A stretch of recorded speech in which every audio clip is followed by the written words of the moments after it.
Forget gurus. Forget anyone claiming to be an online business expert without going through the challenges of entrepreneurship themselves. The Real Money, Real Business podcast is here to prove the best insights in online business comes from your fellow online business builders. We dig into stories of entrepreneurs selling their business on the Empire Flippers marketplace so that you can learn how they made their business profitable, how they overcame obstacles, and what lessons they learned in their online journey. If you want to take your business and your knowledge to the next level, you've come to the right podcast. Let's get started. Hey everyone, welcome to another episode of the Real Money, Real Business podcast. We record these interviews so potential buyers have more information about the seller and the business to help them make a buying decision. Now, before we dive in, let's go over a brief summary of this business. It is an Amazon FBA and e-commerce business created in November of 2017 in the kitchen, home, and food and beverage niches. The average monthly revenue for the business is $63,941 and makes an average of $11,879 per month in net profit. The assets included in the sale are an Amazon Seller Central account with just 5 SKUs, supplier relationships, trademark, and just as a disclaimer, inventory is not normally included in the list price, but further details can be provided to verified buyers. So for everyone listening, you can visit empireflippers.com/marketplace and search for listing 65583 to learn more about the business, or you can unlock this listing to start your due diligence if you're interested in purchasing this asset. So that's a brief overview of the business for sale. Let's hear from the seller with me today. So welcome to the show, Chris. How are you doing today? Doing great. Thank you. Absolutely. Well, I'm looking forward to learning more about you and your business. So to start us off, can you just tell me a little bit about your background in building and running online businesses? Yeah, so I hadn't previously owned any e-commerce businesses before kind of getting into the Amazon ecosystem, and have just been self-taught learning all the ins and outs of running a business on Amazon, and been able to have some pretty good success over the last 5 years. Yeah. So is this one right now? Was this your first e-commerce business? It was, yep. Wow. Okay. Well, congratulations on getting to this point to where you're in a position to exit the first business that you created. Thank you. Appreciate that. Awesome. So why are you deciding to sell this one now instead of keeping it and growing it? I think the business has gotten to a point where there's some skills that I may not actually have to take the business to the next level. And I think it's ripe to be taken to the next level. Obviously, it's amazing to have passive income, but I really think that this particular business has the ability to get into some big box retail and other places that I just don't have the connections to get to. Yeah, there's usually that point where a business owner, and I've heard this several times, where the business owner knows, all right, I think it's time where I either need to learn how to scale this, and it's no longer about just building this thing or building a thing that I enjoyed building, and now it's time to get into more of the next level type of scaling type of operations. And for many, that's the point where it makes more sense for them to sell. So I completely understand that. Okay. So it looks like you've had a great ride with this business. So what did you learn from building this that worked that you think contributed to the success that you experienced with this business? I think a couple things are making sure that the product itself has extremely high quality standards. I think there's some other sellers in this niche that are kind of doing it on the inexpensive route and not making sure that they're going to be able to satisfy their customers. So that's one thing. And then the other thing is to just try to, just by design or the way that our images, try to make it stand off the page so that if somebody's searching for this particular type of product, we're going to be the one that catches their eye because it's like the most aesthetically pleasing. And so just, kind of really trying to look at it from a consumer perspective versus just trying to throw something up online and hope it works. Yeah. So what I'm getting from that is not skimping on the product itself, but also on pretty much the visuals, the only thing that you have to be able to sell the product. Going a little bit more detailed with that first thing that you said about making sure that you're manufacturing products that are of high quality. Can you tell me a little bit about what that looks like to do that when you're working with a manufacturer? Does it mean just agreeing to pay more for higher quality products? Or what would the difference between somebody who just kind of throws up a random item from Alibaba and hope it sells compared to what your philosophy is on this? Yeah, I mean, when I first started, obviously there were some inexpensive choices on Alibaba, but what I wanted to do was essentially order multiple products from the different manufacturers that I could find online. And then, kind of go through and see which ones kind of fell apart quickly or didn't seem to work under any sort of testing.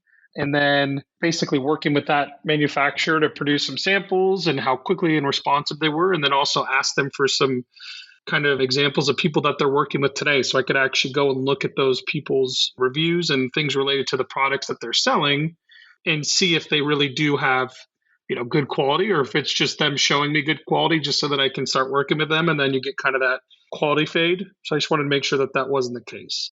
Yeah, I like that. That's probably the best way you can truly know based on customer reviews of products made by the same manufacturer. Nice.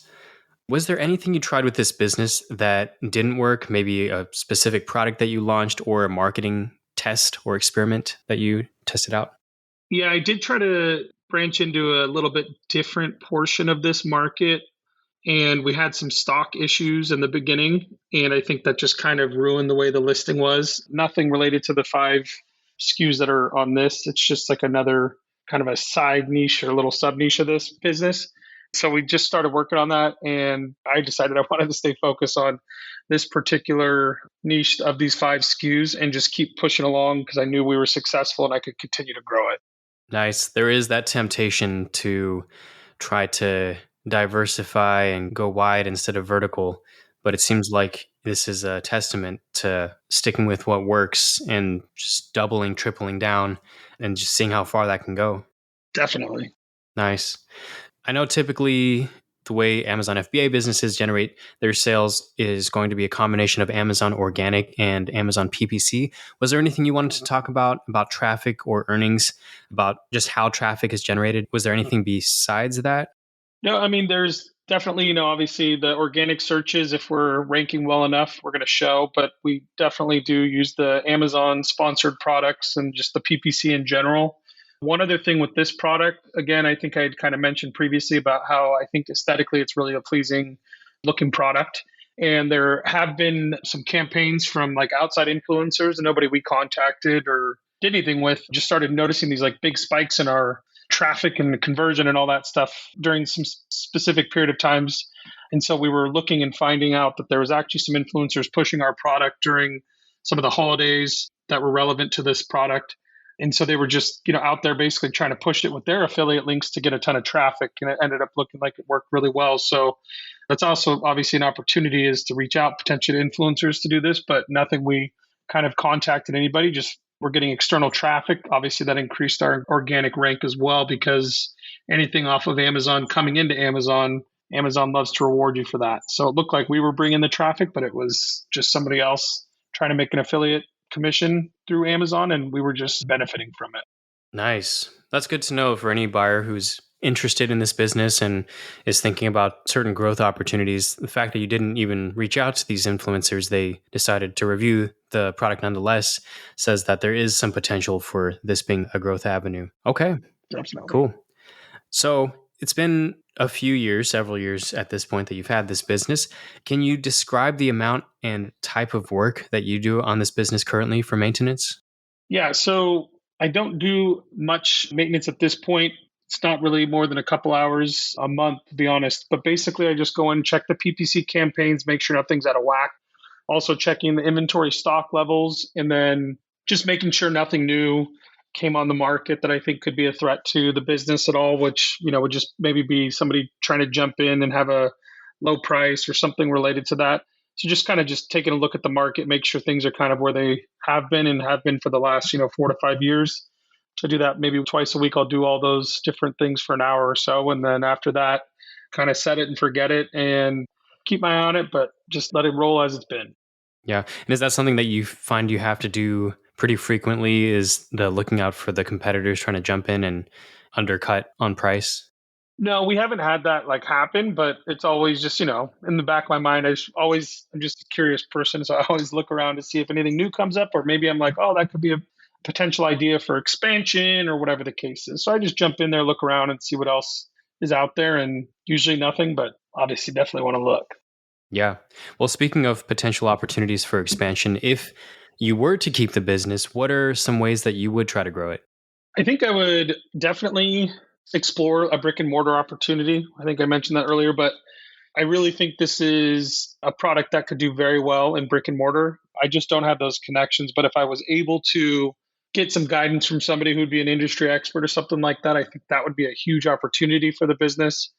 And then potentially maybe some additional variations. The original 5 that I chose are the 5 that I've stuck with. I know there's plenty of other different type of color options or different things that could probably go into this niche, but just hadn't tried to do anything more than what I started with.